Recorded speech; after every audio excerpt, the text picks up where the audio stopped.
What's up, guys? I'm Jack Devine. If you can't already tell, I'm a pretty big Eddie Van Halen fan, so this week's been pretty tough for me.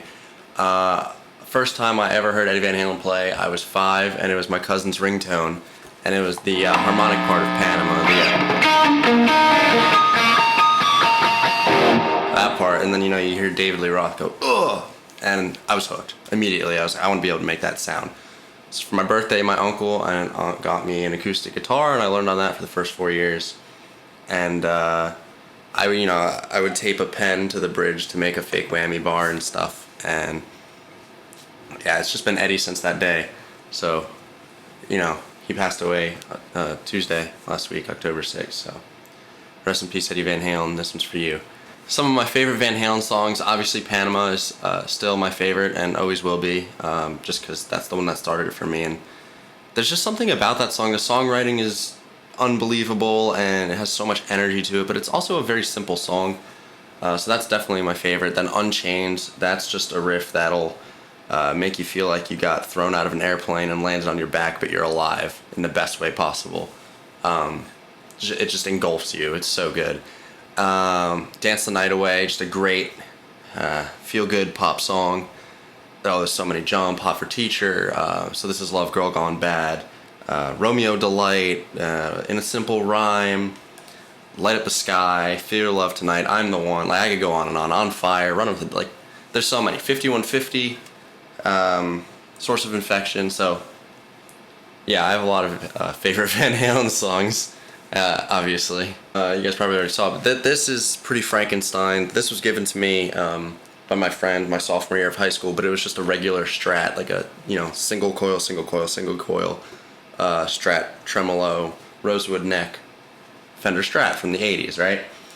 And I played it like that for like a month, and then I was like, I don't like it. So I took it all apart, like every single thing apart. Like it was just the body and the neck. Took everything off. I had a spare humbucker lying around. I popped that in. I've changed it out since then, but this is a bare knuckle VH2 wound to the original bridge single coil with an added A2 magnet on the side of it, and they're wound together just to the single volume knob or volume pot to the output right there. And it's really simple. That's all it is. Original 84 Floyd Rose, prototype Floyd Rose bar from 81. It's upgraded with FU Tone stuff. If you're not familiar with FU Tone, check them out. Adam's a great guy.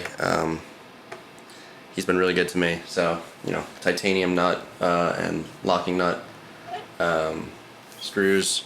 And then on the back I have a titanium block, noiseless springs, a brass claw, and a brass trem stopper. But my Floyd Rose is flush to the body, so the only thing the trem stopper here is doing is adding sustain, because it's just another part that's tied into the body. The neck is a Musicraft Frankenstein neck. It's a one-piece bird's eye maple, and the tuners are prototype Godot crown heads from 1982. So this is my workhorse. It was covered in blood a couple days ago because I just played until my fingers started bleeding just because I was so upset. But yeah, this thing, it's seen a lot. While I'm on that topic, FU Tone, I'd always known about Adam and the whole FU Tone brand since I was like 10 or 12 or whatever, and it was like this mystical thing. And the first endorsement I got was actually a pick company called Anatomy of Sound, and they make 3D picks, and they're really cool. So I went to NAMM, which is the National American Music Merchants show. It's the biggest music convention in the world. And I was walking around, and I actually had this guitar on because I had just played, so I was walking around with this, and I saw Adam, and he was on the phone with Matt Bruck, who helped Eddie, that's hard, run EVH, and he was also his tech for, I don't know, 20 years maybe. And so I was like, oh my god, that's Adam Reaver. So he saw the guitar from afar, and he was like, whoa, and I was like, you're the FU Tone guy. And he was like, all right, Matt, I'll call you right back. And then we talked, and I was like, hey man, I'm from New Jersey. And he was like, no way, dude, like I'm based out of PA, like come up sometime. So I was like, all right, cool. Brought this guitar up there, and he was like, you're an FU Tone artist, dude. And he gave me the works on this thing and every other guitar I own. So Adam's been really good to me. I can't even imagine how he's feeling right now, but yeah, great guy. Check out FU Tone. killer stuff. Alright, so I guess I'll just get into some, you know, Van Halenisms, as I like to call them. The first thing that I would tell you about playing like Eddie, or Eddie's more how Eddie played, because I feel like if Eddie was here, he'd be like, yeah, you know, like, don't try to play like me, play like yourself, and that's what Eddie was all about. So here's how Eddie played. The first thing I would say is, for the first 6 albums, tuned to half step. Although 1984, some songs were in like quarter step and jump was in standard. So I'm in half step right now. So I'm gonna refer to everything I play as the standard chord. Like if I say play an E, it's gonna be an E flat, okay? So just keep that in mind. Just makes it a lot simpler. So I'm gonna show you Panama real quick, because that's my favorite song, and then I'll just run through it and I'll show you why it's so cool and how his playing is just amazing. So here's Panama.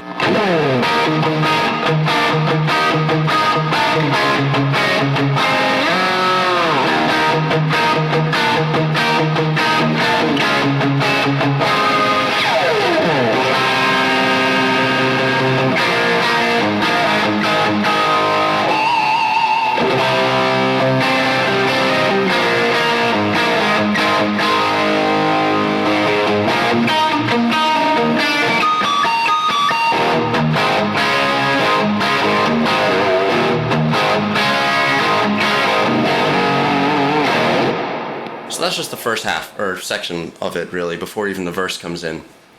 Like I said earlier, my favorite part is the harmonic parts, because it's just like, you don't hear that. Before Eddie, you never heard anything like that. Before Eddie, it was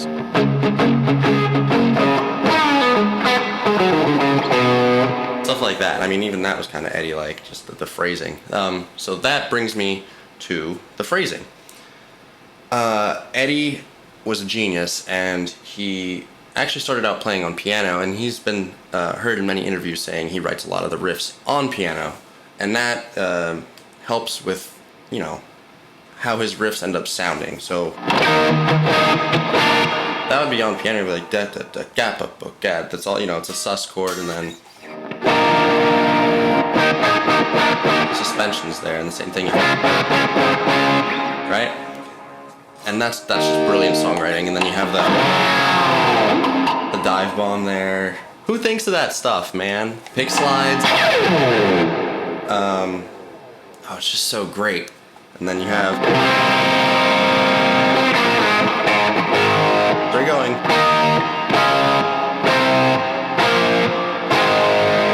Right? Just a great progression there. And then you go back up to the B, and you have this.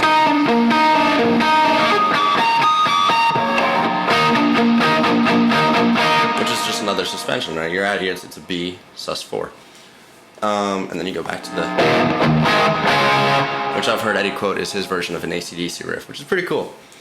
So I guess that brings me to like things that only Eddie has ever done, and people tried to copy, but don't copy well because they're not Eddie. Just his licks and his note choices, chord choices, everything. His attack is really important. If you don't nail the attack and the timing, it won't sound like Ed. And that's something I really work on, like if I'm making a cover video. I made a solo cover of Feel Your Love Tonight a few days ago, and it took me 2 days just to get one lick down, and it's still a little tough for me, but so I'll play it slowly.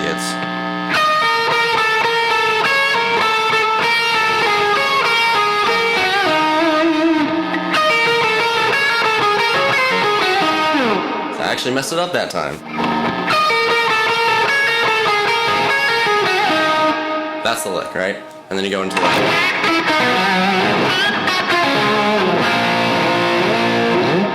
And so I played it really slowly there. It's actually... Right, really fast. I messed it up, but still. You get the point. That brings me to the tone. No one had that tone. No one has had that tone since. No one will have that tone ever again. That's because it comes from here. And Eddie's was the best thing that'll ever exist. It was warm, it was in your face, it wanted to kill you, but in the nicest way possible, I guess. And it was so clean, even though it was a Marshall on 10, which is what I'm playing through right now. It was so clean. you could hear every note in every chord. Like if I go, you can pick apart each note that's in that chord. Whereas, you know, as the years progressed and guitarists started playing heavier amps, you couldn't really do that. It just became distortion. So, and then it just blooms. Like if I hit a G chord, it's like wah, right? Eddie had some really cool phrasing ideas that he would do, and a lot of that stemmed from him just repeating patterns. And a great example of this is in "I'm the One," and it's right before the verse comes in. He goes, and all it is.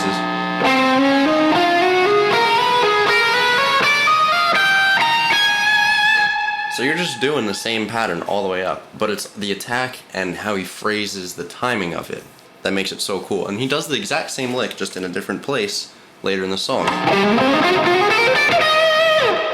And he does that all the time. Spanish Fly, you have... So you're just repeating each pattern on each string. That brings me to another thing, his picking and how he would choose to pick notes or hammer-on notes is really cool, and a great example of that is in Spanish Fly. So he'll pick, hammer on, pick, right? So.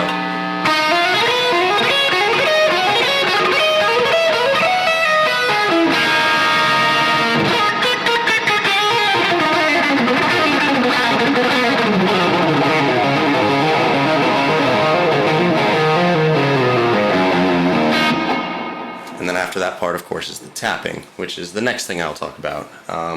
1978, Van Halen's debut album comes out, and the second track is titled Eruption. So also, like, you know, you see something called Eruption, you're gonna be like, I wonder what that is. So, that is Eddie's first solo, and it is the solo that changed the face of rock guitar indefinitely. It inspired decades of copycats, especially in the 80s. Every guitarist wanted to be Eddie Van Halen. Every guitarist had to tap. So, no one had never been like heard like that before. And Eddie is quoted saying, you know, he didn't invent it, but he popularized it and he made it his own. He was the first person to write pieces of music with it. And Eruption is a perfect example. So Eruption, you know.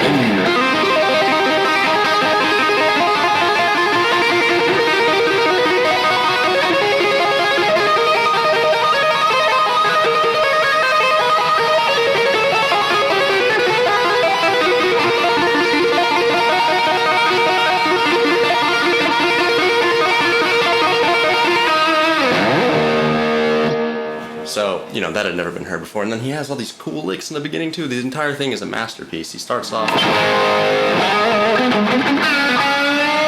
And then this coming lick right here is my favorite Eddie Van Halen lick. It's...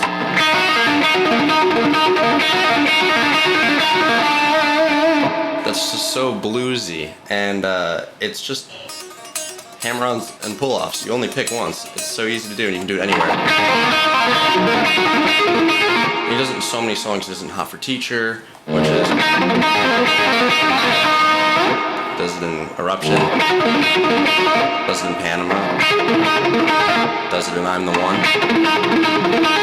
Does it in Somebody Get Me a Doctor. Right? So he does it all over the place, and it just always sounds so cool. Another part of his playing that I really love is when he picks really fast. It's so effortless for him, and it's all based on his wrist, right? You know, you see people go like this, and their arm is all tense. Eddie's was very fluid and super fast, so it's like...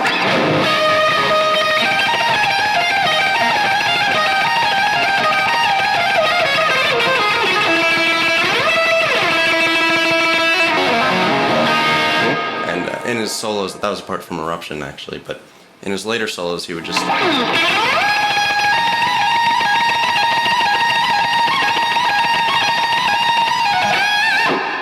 And it's so fast, but it's effortless for him. So that's just really cool. There's so many cool parts about his playing. How have I incorporated Eddie's playing kind of into my own playing? Well, it took me a long time. Freshman year, I was still, you know, every time I wrote a song, it would be like, oh, it has to sound like Van Halen. And you can definitely hear that. And then, since then, it's been an interesting ride trying to find my own sound, but I definitely have now I can do the Eddie thing. That's always fun. I love doing that. But when I go to write, it's I actually just saw an interview of Eddie this week from like 1990 or 80, maybe 86, I think, something like that, where he says, you know, he doesn't think, he just plays.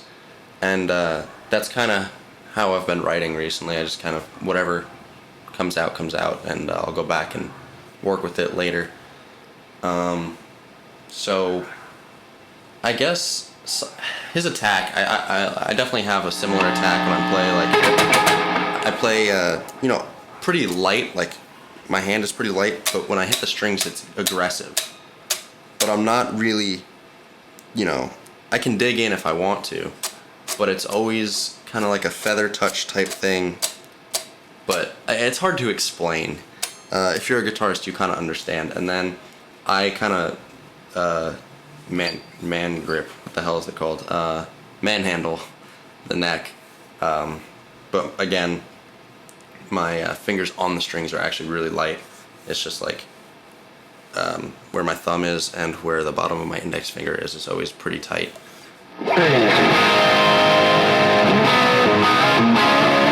And I think that kind of, all of those things combined affect how you sound. So I guess some Eddie licks that I still really enjoy using in my own playing, I guess, would be kind of derived from that type thing. I do, like, I'll go a lot. I love having really bluesy sound. I also do the stretches sometimes too, like,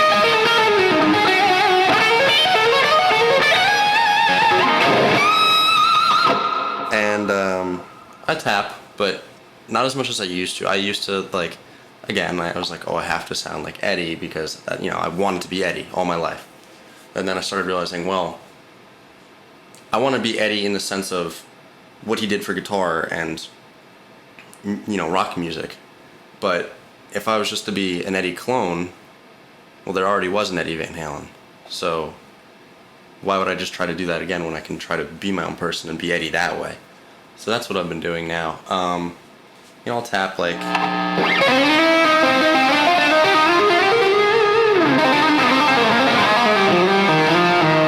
stuff like that, and I really enjoy doing like,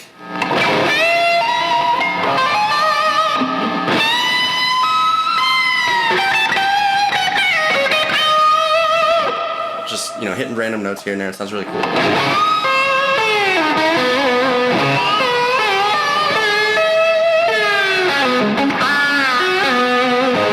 Which is very Eddie, but it depends how I do it.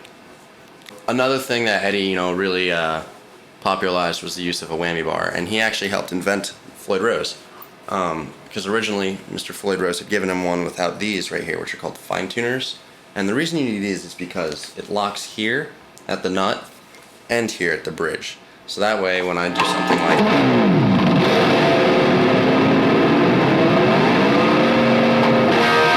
still in tune. But Eddie said sometimes if you clamped them down, notes would go, or strings would go sharp or flat slightly, and it would always be a little out of tune.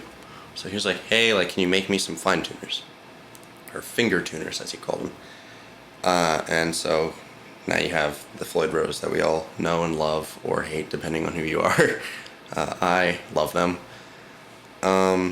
So yeah, the whammy bar technique is a very, very crucial part of being or playing like Eddie. So he loves, you know,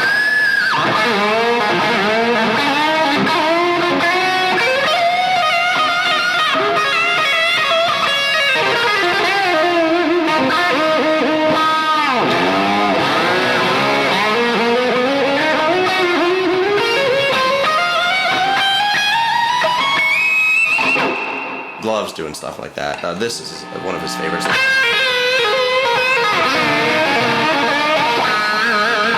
That's from the Beat It solo, yeah. If you didn't know, he played the Beat It solo. And that's another thing he does, is the big stretches. So.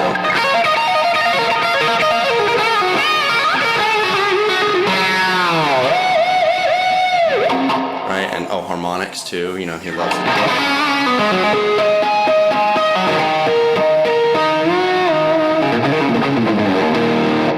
last thing I'll touch on is the intro to Mean Street is just unbelievable. I've never seen anyone do something that's this crazy since.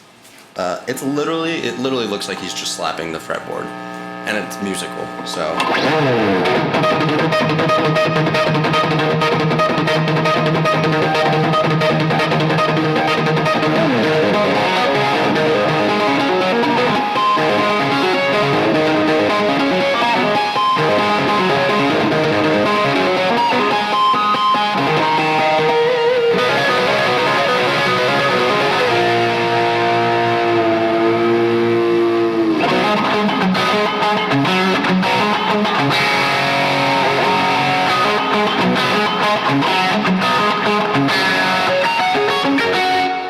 Harmonics there again. It would take a lifetime for you to actually accurately nail Eddie's playing, because there's so many different nuances to his playing. His sense of rhythm is unrivaled. I personally think his rhythm playing is actually more impressive than his leads, and his leads are unbelievable. Yeah, there's just so many things. He was the greatest, you know. The music, guitar, like everything would be so different now had he not done what he'd done. Like he created super strats, he created high gain amplifiers, he popularized tapping, he helped create the Floyd Rose. There's just so many things, and I think the best part about watching Eddie play was he always just had this crazy happy grin on his face, and that's definitely rubbed off on me, because I mean, I'm always having a ball when I'm playing guitar too, so I guess I just kind of share that joy that he had with playing. But I mean, his was just beaming, like a beaming smile. You never see him playing where he's unhappy. It's always, you know, and that's just really cool, because I feel like most of the guitarists that kind of tried to be Eddie missed that, and that was part of the coolness factor and the joy of going to see them was, you know, here's this really happy, cool, energetic kid that's just, you know, bulldozes anyone in his path with his skills, but he's super humble about it, and he's like, whatever. So, yeah. Rip to the greatest.